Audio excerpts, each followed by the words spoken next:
ఇది కేవలం ఒక వీడియో కాదు, ఇది మీ జీవితం కోసం దేవుడు చెప్పే ఒక మంచి సందేశం.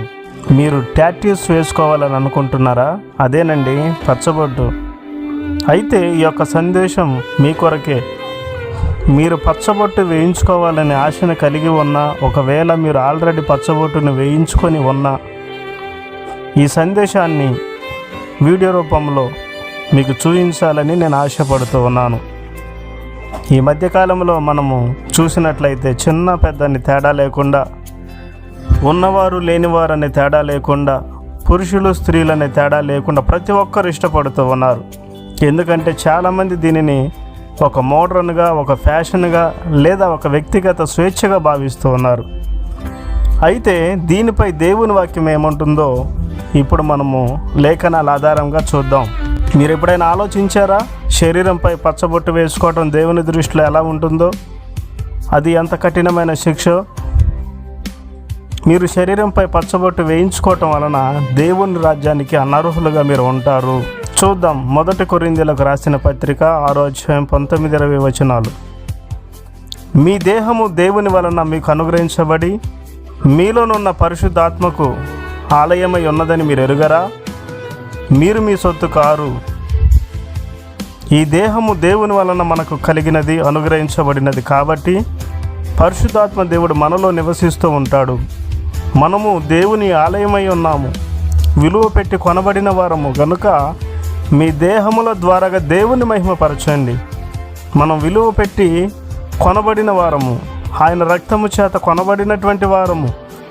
మన కొరకు, మన పాపముల నిమిత్తమై ఆఖరి రక్తపు బొట్టు వరకు దేవుడు సిలువలో తన రక్తాన్ని చిందించి ఉన్నాడు. పచ్చబొట్టు, టాటూస్ వేసుకోవటం దేవుని ఆజ్ఞను తిరస్కరించినట్లు. సాధారణంగా కలిగే పరిణామాలను బైబిల్ ఇలా వివరిస్తూ ఉంది. మొదటి పాయింట్గా, దేవుని ఆజ్ఞ ఉల్లంఘనకు శిక్ష ఉంటుంది. దేవుని ఆజ్ఞను తిరస్కరించినట్లయితే దానికి శిక్ష ఉంటుంది. కాబట్టి మేలైనది చేయనిరిగియు అలాగూ చేయని వానికి పాపము కలుగును. యాకోబు పత్రిక 4వ అధ్యాయము 17వ వచనము. ఈ వాక్యం ప్రకారం దేవుని వాక్యములో ఏదైనా తప్పు అని తెలిస్తే దానిని చేయటం పాపముగా పరిగణిస్తుంది.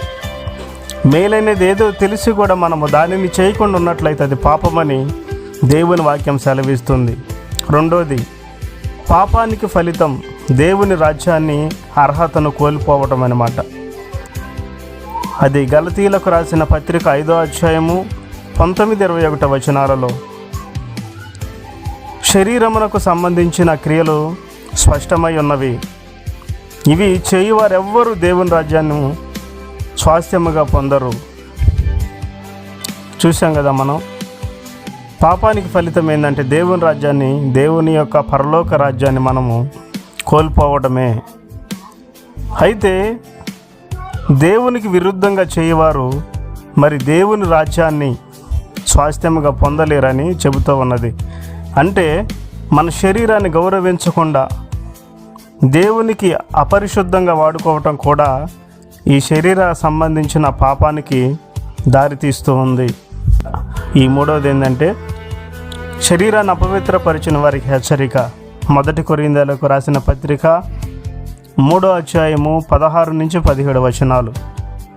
మీరు దేవుని ఆలయమై ఉన్నారనియు దేవుని ఆత్మ మీలో నివసించుచున్నాడనియు మీరు ఎరుగరా? ఎవడైనను దేవుని ఆలయమును పాడు చేసిన ఎడల దేవుడు వానిని పాడు చేయును. దేవుని ఆలయము పరిశుద్ధమై ఉన్నది, మీరు ఆయన ఆలయమై ఉన్నారు అని చెప్పేసి ఇది చాలా గంభీరమైన హెచ్చరికగా తెలియచేస్తుంది. మన శరీరాన్ని పాడు చేసే దేవుడు నాశనం చేస్తాడని చెప్పబడుతుంది. మన శరీరాన్ని మన ఇష్టానుసారంగా ఎవరైతే పాడు చేస్తారో దేవుడు వాడిని పాడు చేస్తాడని సెలవిచ్చుచూ ఉన్నది.